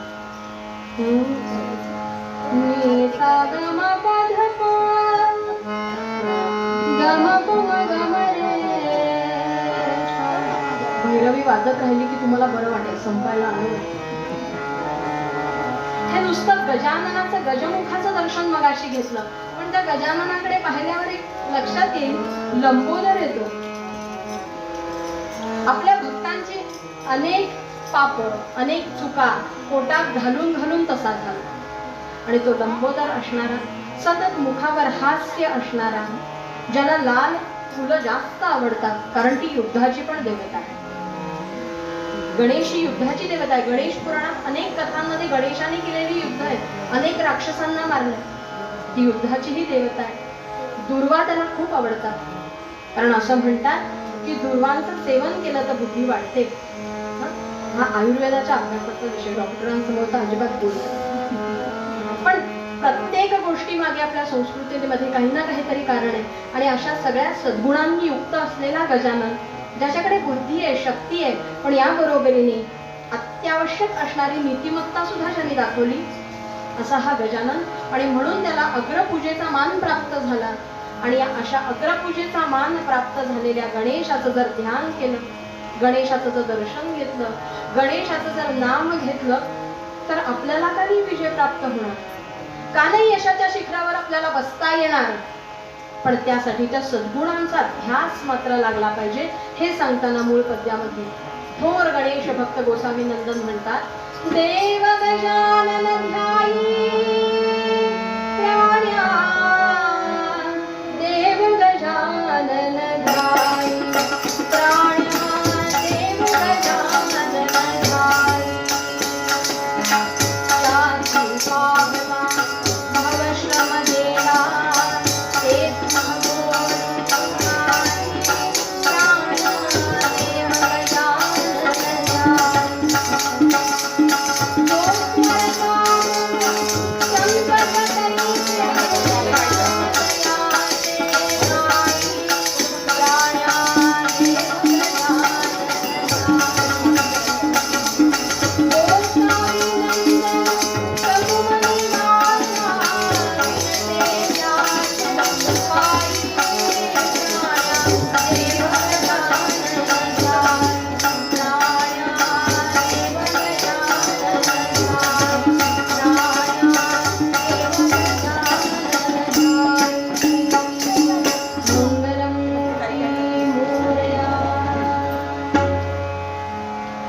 झालेली कीर्तन सेवा मंगलमूर्तींच्या चरणी.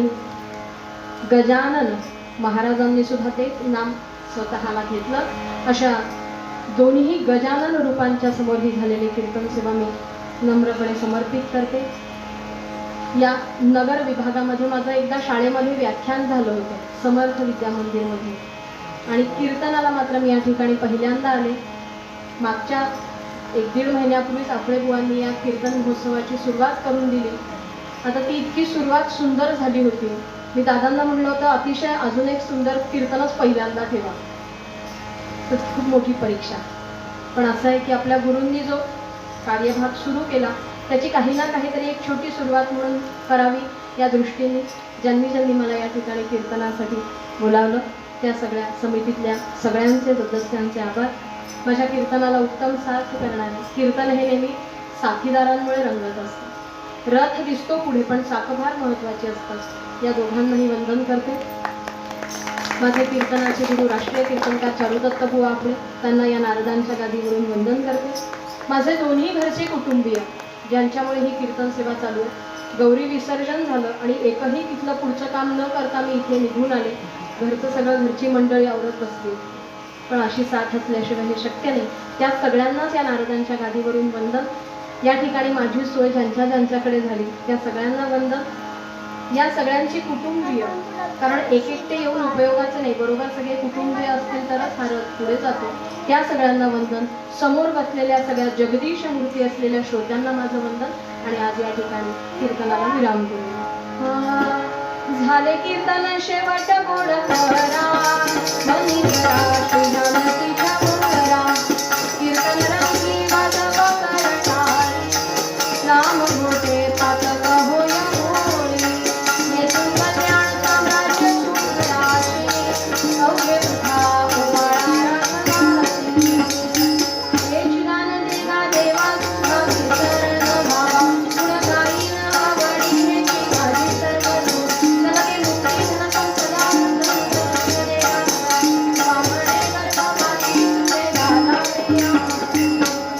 सुखकर्ता दुःखहर्ता वार्ता नंदाची, मूर्ती पुरी प्रेम कृपा दयाची. सर्वांचे तुझे आवडते गुणाची, त्यांचे करते मान सापडावी. जय देव जय मंगलमूर्ती, मोठी मंगलमूर्ती. दर्शन माते मन करणे माते मन कामना करते. जय देव जय देव भक्त फलाचे गौरी कमला, चंद्रनाथे मोठे कुंकुमते करा. हिरे कमी करतो भतो भला, कुंकुमची फुले करडी वाढविया. जय देव जय मंगलमूर्ती, मोठी मंगलमूर्ती. दर्शन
जय देव जय देव गण गण गणात होते या भजना ध्याता हरिहर गुरुवर तुझी सुख सदना जिकडे पहावे तिकडे तुझी सुखी नयना जय देव जय देव जय जय सच्चिद स्वरूपा स्वामी गणराया अवतरणासी भूवर जडमग ताराया जय देव जय लीलानंत केल्या बंकट सदनास पेटविले त्या मी वाचून जन्मीस क्षणात आणले जीवने जन्मातीस केला तिच्या गर्वाचा नाश जय देव जय देव जय जय सच्चिद स्वरूपा स्वामी गणराया अवतरणासी भूवर जडमग ताराया जय देव जय व्याधी वारून केले कैका संपन्न करविले भक्ताला विठ्ठल दर्शन भवसिंधू तरण्या नौका तवतरण स्वामी रास गणूचे मान्य करा गौण जय देव जय देव जय जय सच्चिद स्वरूपा स्वामी गणराया अवतरणासी भूवर जडमग ताराया जय देव जय